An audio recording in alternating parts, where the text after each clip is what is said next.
L'histoire des 2 ans. Je cherche toujours de l'aide. J'ai 58 ans et je suis aspergée. Je suis mariée depuis 38 ans. Pendant notre mariage, elle a eu au moins une liaison émotionnelle et physique, et pendant nos séparations, elle a couché avec au moins 7 autres personnes. Notre mariage est non physique depuis 24 ans. Je ne suis pas heureux que tout cela soit arrivé, mais cela ne me dérange pas vraiment, sauf que je peux devenir très en colère et déprimée à cause de notre manque d'intimité. Depuis mon diagnostic, ma vie a commencé à s'améliorer. J'ai perdu du poids, reconstruit une grande partie de ma santé et j'aimerais avoir un peu d'intimité, mais je suis un peu perdue.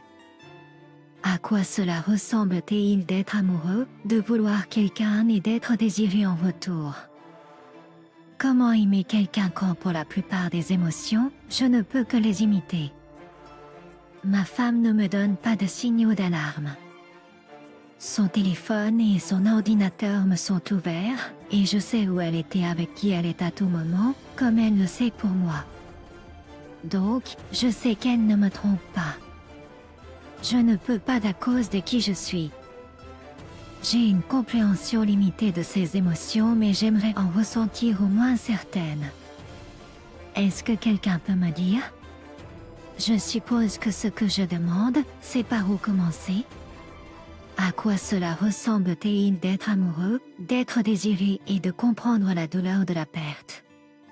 Je ne ressens rien de tout cela, et je ne veux pas vivre et mourir à moitié. Nos problèmes ont pris fin en 2008 lorsque nous avons mis fin à notre séparation et sommes retournés ensemble. Je devrais mentionner que je suis SD et l'une de mes qualités est la loyauté.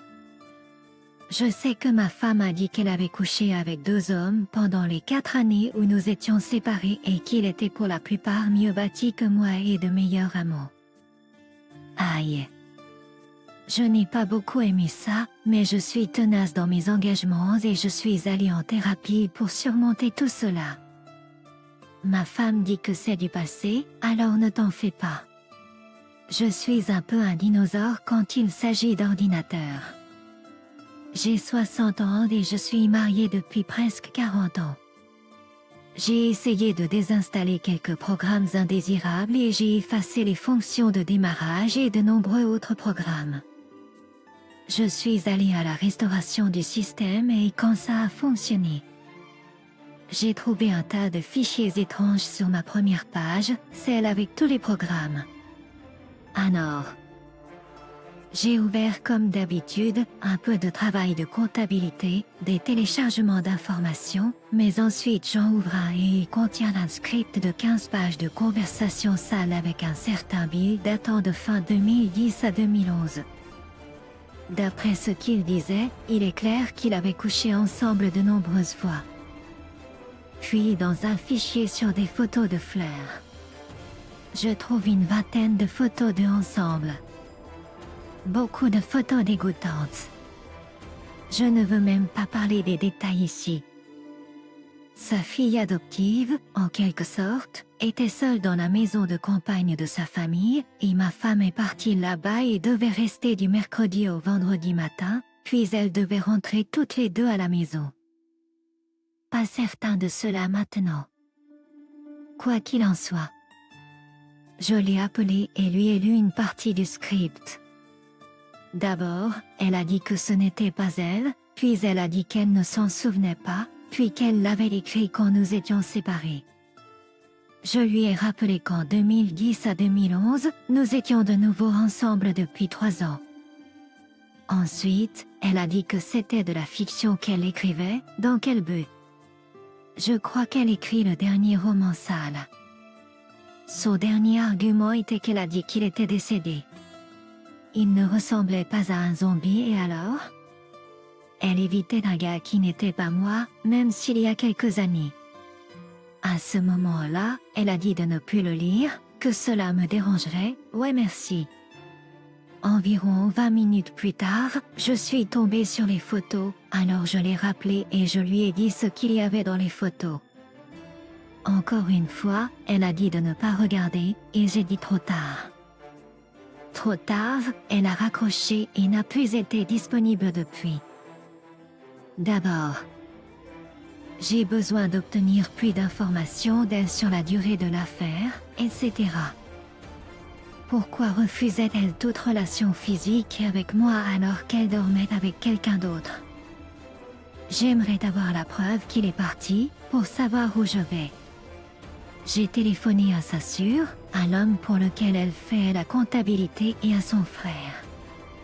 J'attendrai de voir ce que je vais faire avant d'appeler ma famille. Je n'ai pas parlé à eux depuis un certain temps. Je suppose que je vais devoir le faire.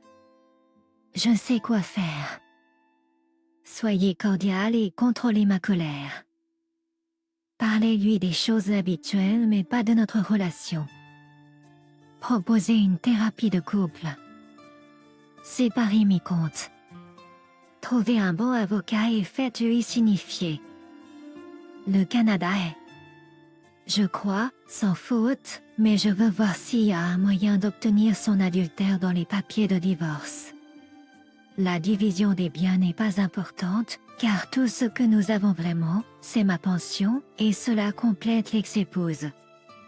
Donc, sa pension est d'environ 10 000 $, tandis que la mienne est plus proche de 50 000, à moins que je ne reste et travaille jusqu'à 65 ans, alors j'en aurai environ 60 000. Elle a toujours pensé que nous resterions ensemble parce que sinon, nous ne pourrions pas nous le permettre. Pour ajouter à la confusion, je suis sous dialyse et travailler encore 5 ans pose problème et je devrais pouvoir vivre près d'une unité, ce qui limite mes options de logement.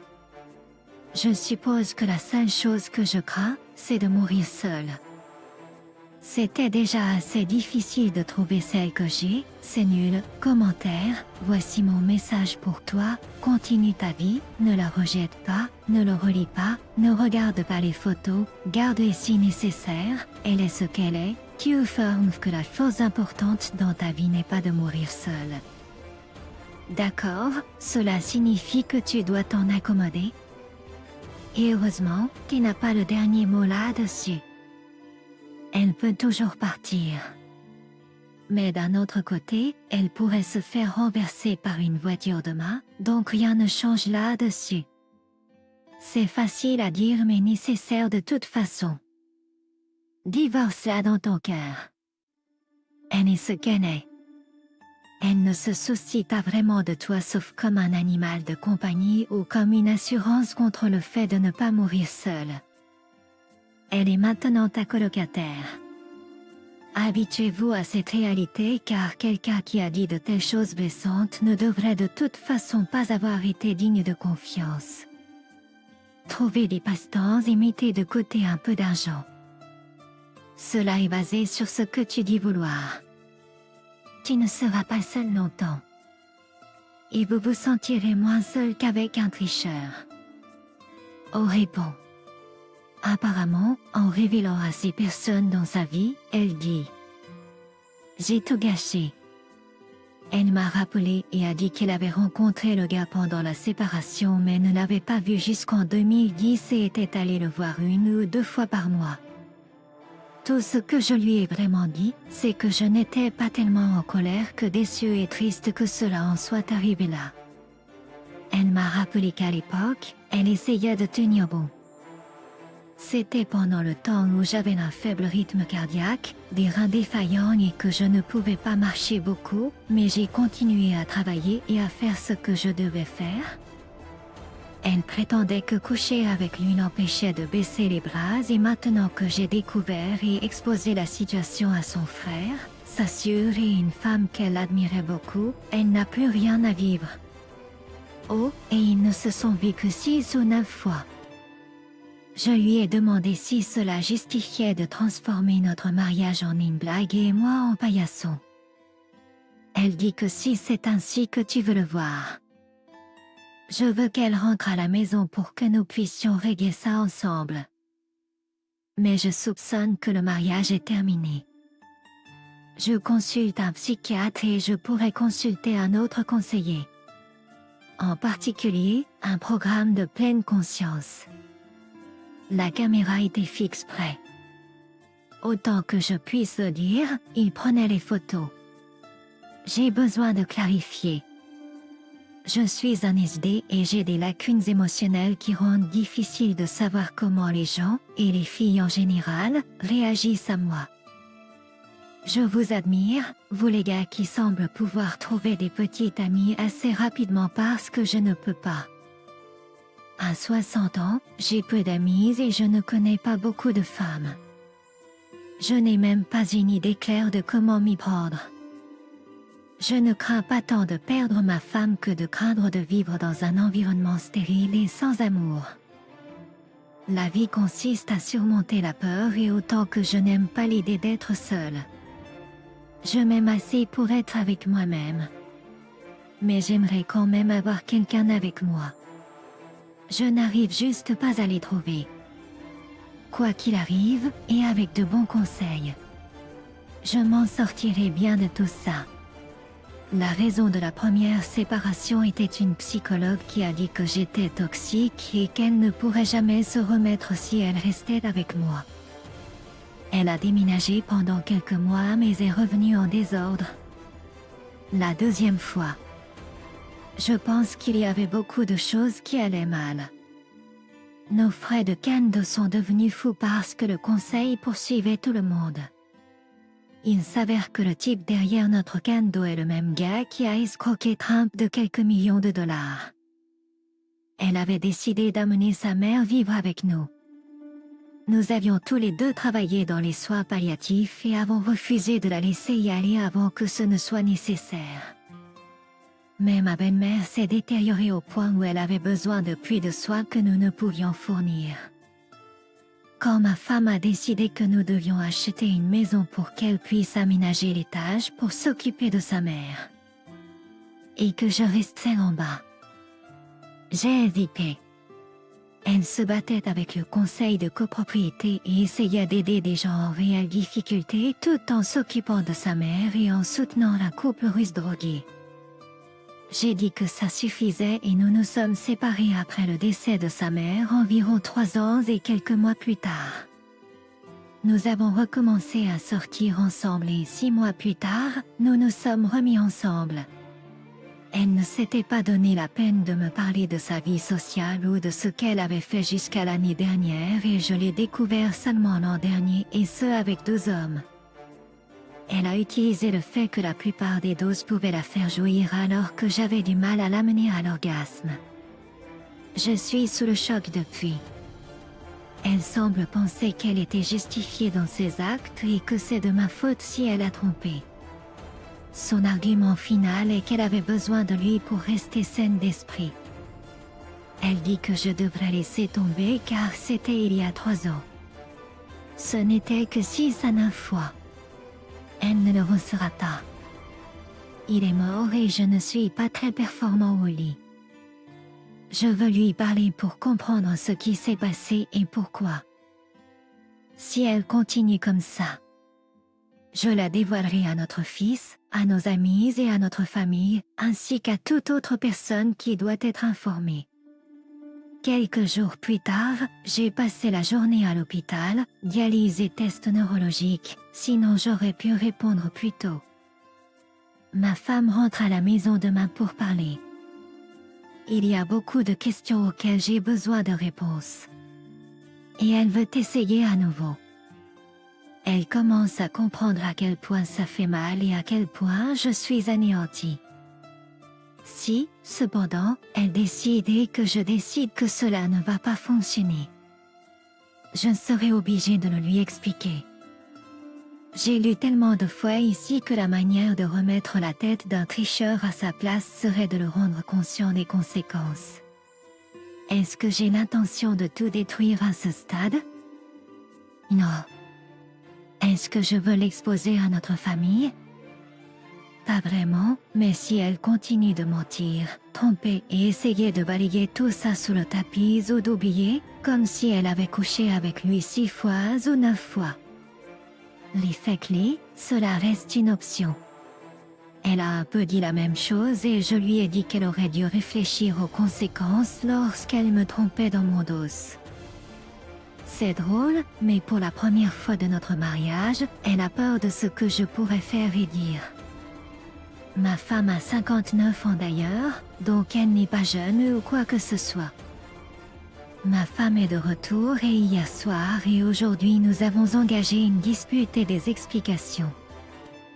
Elle l'a appelé un compagnon psychique envoyé par Dieu. Je lui ai rappelé que Jésus nous limitait à un seul conjoint et le reste des limites. Elle a dit qu'elle sentait que notre mariage n'était pas un mariage car j'ai mes problèmes au lit, ne l'ai jamais satisfaite, peut-être en nous parfois, et à cause de mon TSA et que je n'ai jamais accompli quoi que ce soit sans son aide. Elle a également dit que son amant était un genre de manager de lumière commerciale et de mise en scène pour des choses comme les MTV Awards, choses et similaires. Nous avons convenu de vivre dans la même maison pendant 6 mois. Elle doit tout me dire sur son aventure, y compris les choses qui me feront du mal. Nous trouverons un moyen de vivre jusqu'à ce que nous puissions nous permettre de nous séparer. Elle a dit que cela n'avait pas d'importance. Elle allait partir en voiture et vivre dans sa voiture.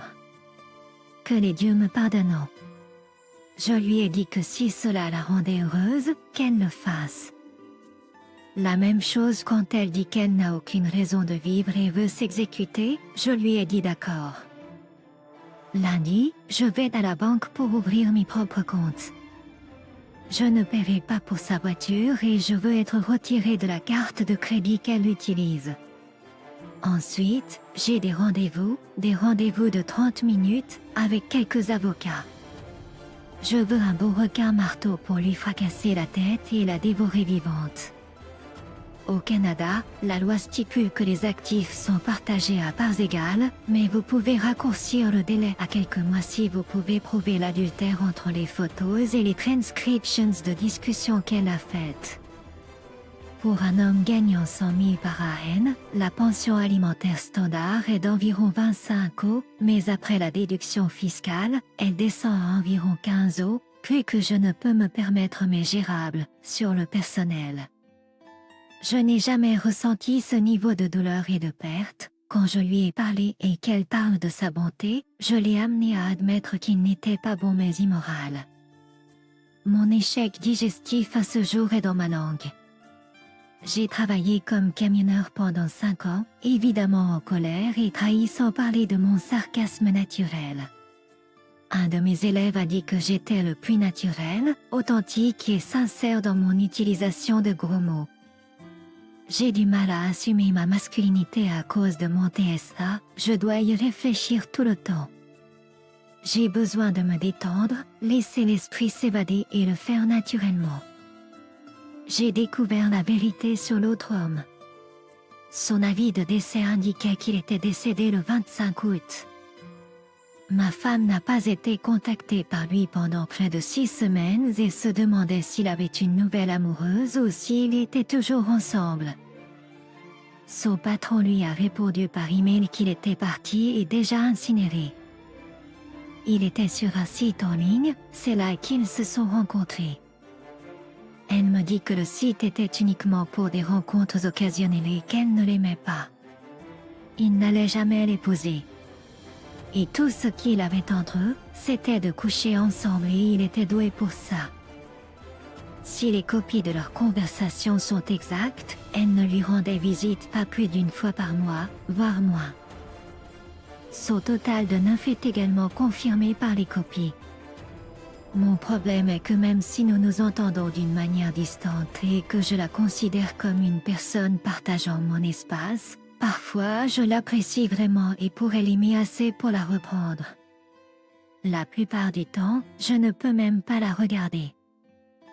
Je déclenche plusieurs fois par jour et éclate en hurlements, en lui lançant des insultes et en faisant référence à des choses qu'elle a faites sur les photos ou dit dans les transcriptions. Je pense avoir un état de stress post-traumatique. J'ai mon premier rendez-vous avec un psychiatre vendredi et j'en envoie un autre pour commencer après notre retour à l'école le 2 septembre. Étrangement, j'ai de nouveaux vêtements qui me vont bien. Je vais à la salle de sport et au terrain de rugby le 3 septembre. Je me rapproche trop de la retraite pour ressentir beaucoup d'enthousiasme, mais cela me fait sortir de la maison pour faire des choses que j'aime et rentrer chez moi alors que ma femme est trop fatiguée pour faire grand-chose. Comme parler et se disputer avec moi. Elle me supplie de ne pas partir et de ne rien dire à notre fils sur la situation. Maintenant que j'ai les noms de ses sœurs, des frères et de son enfant. Je suis prête à salir la réputation de ce salaud. Cela peut faire de moi un très bon homme, mais il a détruit ma famille. En fin de compte, la famille de mon fils et moi veillerons à ce que tout le monde, de son employeur à son ex, sache quel crapaud il était. Quand je suis dans un endroit calme et sûr, tout ce que je ressens maintenant, c'est de la tristesse et de la déception, et j'essaie de comprendre qu'il ressemble à ma femme mais ne l'est pas. Nos finances sont séparées et je ne paierai pas les dettes et les cartes de crédit que je n'ai pas créées ni utilisées. Elle peut aussi couvrir les frais de sa voiture. J'ai consulté quelques avocats mais je n'en ai pas encore trouvé un qui me plaise, mais il y a le temps. La raison pour laquelle elle a trompé était que notre mariage était tellement mauvais qu'elle savait 2 semaines après qu'elle n'aurait pas dû m'épouser. La chambre prémaritale était mauvaise, le temps physique conjugal était mauvais, et elle a perdu de l'intérêt. Je suis montée jusqu'à 154 kg sur une taille de 1,73 m et je ne me souciais pas de dormir ensemble. J'étais très malade en 2010 à 2011. Le problème était un médicament cardiaque qui a fait chuter mon rythme cardiaque en dessous de 30. À l'époque, on m'a fait passer un test de stress et j'ai échoué lamentablement.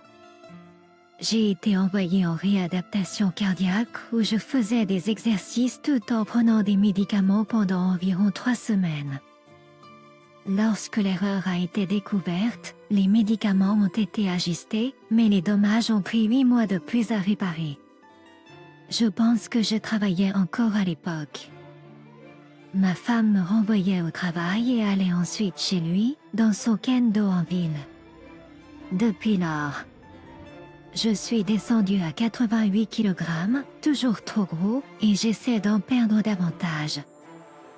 Je me sens beaucoup mieux, j'ai beaucoup marché, et la dialyse a fait une différence. Ma femme a dit qu'elle ferait tout ce que je veux. Je peux rester ou partir, l'envoyer loin ou pas. Nous avons convenu de laisser les choses se calmer avant de prendre une décision. Elle a même dit qu'elle ne voulait pas d'argent de ma part, mais étant donné que nous vivons dans l'une des villes les plus chères d'Amérique du Nord, j'ai l'impression que cela ne durera pas longtemps. Pour le moment, j'ai de vrais problèmes avec les images mentales, les déclencheurs et les explosions de colère et de frustration extrême. Je ne suis pas viole mais je peux être dure dans mes paroles. J'utilise des images et je suis très sarcastique. Elle n'est pas habituée à ce que je lui tienne tête et à ce que je ne laisse pas refaire les histoires. Elle semble sortir la tête du sable.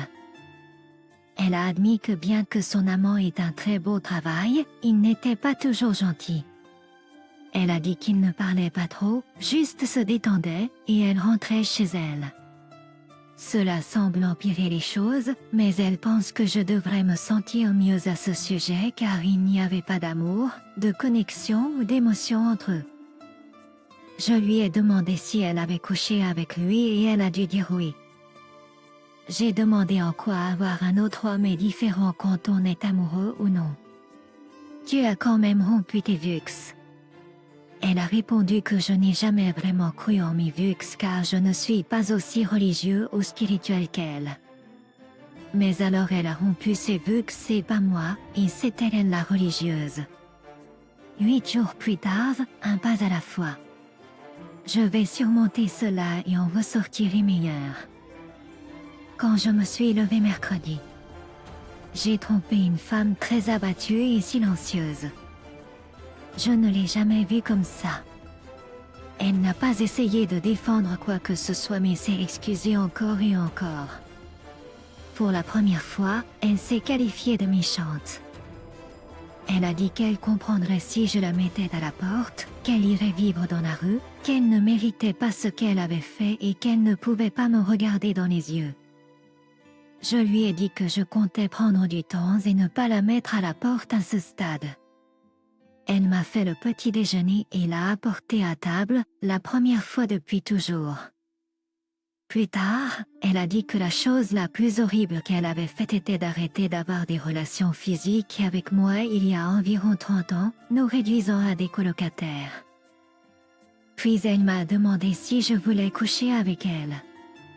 J'étais terrifiée car mon histoire et mon manque de compétences ont contribué à ma célibat. Elle s'en fichait, mais nous l'avons fait quand même, et ça s'est bien passé. Pour le moment. Je suis au top de la confiance en moi, avec une estime de soi comme je n'en ai jamais eu. Je suis toujours sur la bonne voie pour les 6 prochains mois. J'ai 3 copies de mes preuves et elle ne peut pas les trouver. Une est sous la garde de mon avocat, a révélé à ses avocats et aux tribunaux, un jeu à copier et à envoyer à ma famille et à la sienne, et un jeu pour le frère et la sœur du défunt, mais seulement si cela semble nécessaire. Je suis trop heureux et détendu pour penser à ces choses pour le moment, même si je n'ai pas encore essayé de trouver une autre femme. Je me prouve à moi-même que quelles que soient les difficultés que j'ai eues, elles semblent disparues, la meilleure nuit jamais vécue. Mais je ne suis pas naïf. Test STD. Oui, clair pour nous deux. Est-ce que je l'aime? Pas encore sûr, mais nous dépensons mon argent pour découvrir ensemble. Seul et je consulte un psychiatre. J'ai toujours le PTSD, déclenche régulièrement mais j'ai les colères sous contrôle. Je suis aussi ASD donc c'est un peu plus compliqué. J'ai regardé les photos et lu le transcript jusqu'à ce qu'elles ne me dérangent plus. Je peux même dire que certaines des photos sont si bien faites qu'elles frôlent l'art. Je suis toujours en colère qu'il soit parti avant que je puisse lui parler et lui dire ce qui est. Quant à ma femme, si elle peut me faire l'aimer à nouveau, cela vaudrait peut-être la peine de rester. Nous avons des petits-enfants et un investissement de 40 ans et la pension de ma femme offenserait d'un sans-abri. Elle dit que je ne suis pas son plan B car elle n'avait jamais l'intention de me quitter pour lui, elle ne m'a juste pas dit. J'ai besoin qu'elle m'explique cela mieux. Quand je la touche, ou que nous sommes intimes et je pense, est-ce qu'il a fait ceci ou cela? Je veux toujours une chronologie. J'ai été médicamentée dans l'oubli pendant une grande partie du temps. Je veux au moins être claire sur les timings. J'ai vraiment une mémoire limitée d'elle pendant son aventure. Les avocats ont les preuves au cas où j'en aurais besoin et des copies à envoyer à sa famille et à la mienne. Si les choses s'améliorent dans 6 mois, je retirerai tout et le détruirai, juste garder un bâton au cas où. Sinon, je déposerai. D'après ce que j'ai lu et ce que ma femme m'a dit, je pense qu'elle ne leur a jamais dit qu'elle était mariée. Ils se sont rencontrés alors que nous étions séparés et sur le point de divorcer, ce qui ne s'est jamais produit. Je ne peux pas imaginer que se rencontrer seulement le matin et être ensemble moins de 2 heures aurait dû lui mettre la puce à l'oreille que quelque chose clochait. Puisqu'il ne l'avait pas appelé depuis 6 semaines, dont 2 où il était parti, mais il est décédé soudainement et sans avertissement dans son sommeil. Il n'avait vraiment pas parlé depuis un mois et dans ce dernier email, ma femme lui demande s'il a quelqu'un d'autre et rompt avec elle.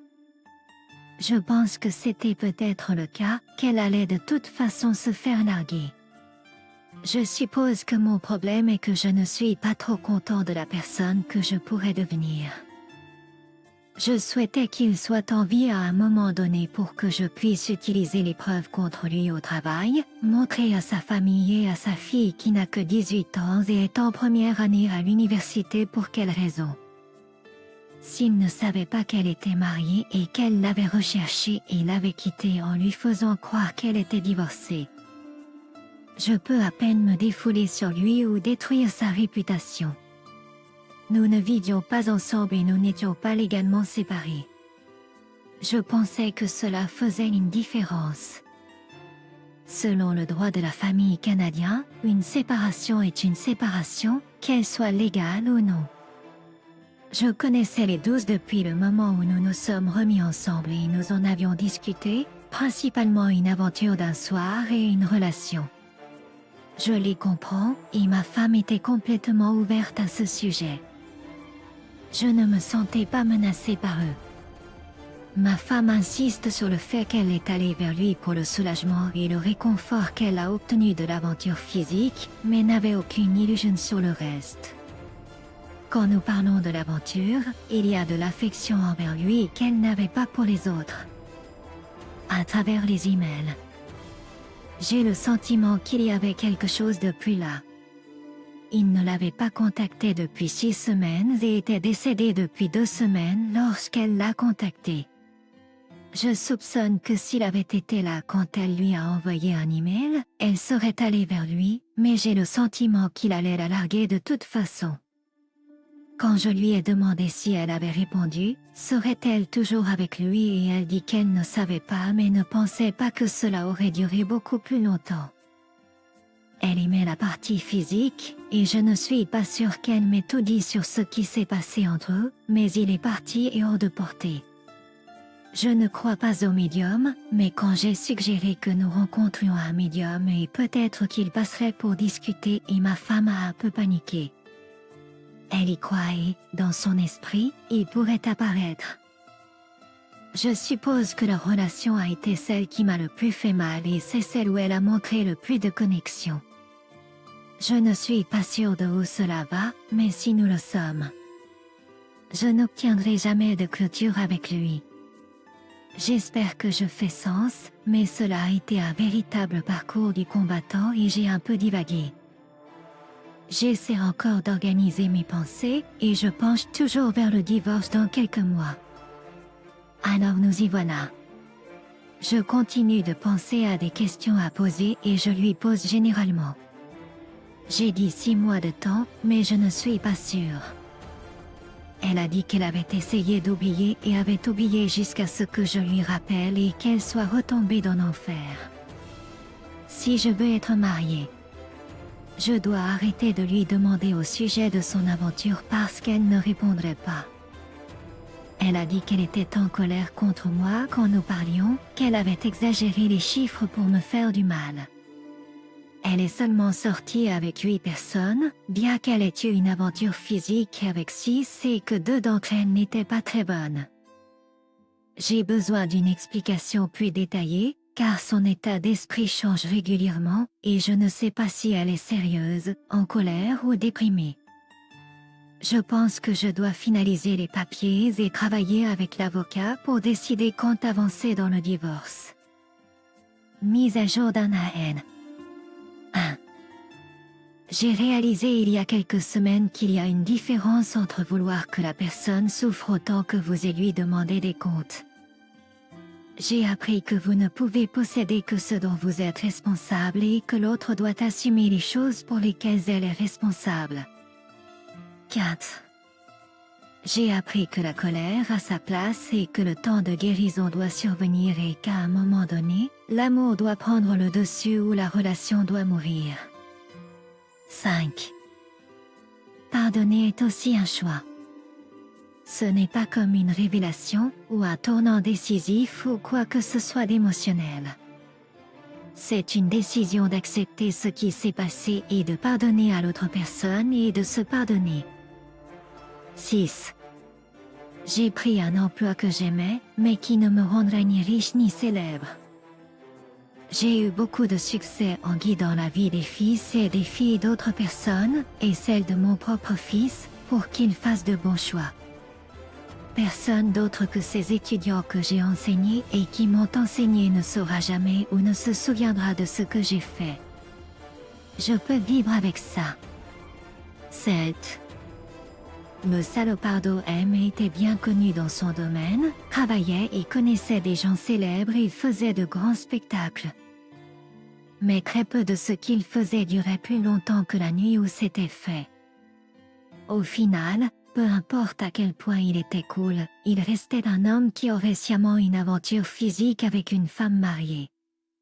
Et moi, je ne le ferai pas. L'estime de soi commence par soi et je suis toujours en vie. Pour la première fois hier soir, je suis allée me coucher et je me suis endormie sans penser à l'aventure. Je n'ai pas fait de cauchemar et je n'ai pas du tout pensé à son infidélité. Il est toujours là, je serai toujours la trahie, et elle sera toujours l'infidèle, et l'homme que j'étais auparavant est parti. Mais je peux vivre avec ça. Je suis calme maintenant et en paix avec cela. J'ai encore des questions, mais je suis prête à affronter les réponses. Nous ne sommes pas encore sortis de l'auberge, et il faudra plus de thérapie individuelle et conjugale pour remettre tout cela sur pied. Nous sommes mariés. Le week-end où j'ai découvert la vérité était notre anniversaire, 40 ans. Mon commentaire, comment trouvez-vous cette fin finale? Je suppose que certains téléspectateurs se demandent pourquoi il n'a pas simplement quitté sa femme, mais il a plus de 60 ans. Je ne pense pas que vous puissiez comparer sa situation à celle des hommes de 30 à 50 ans. Commentez ci-dessous vos pensées. Abonnez-vous et activez la cloche, et j'espère que cette histoire vous apportera un éclairage sur un long mariage.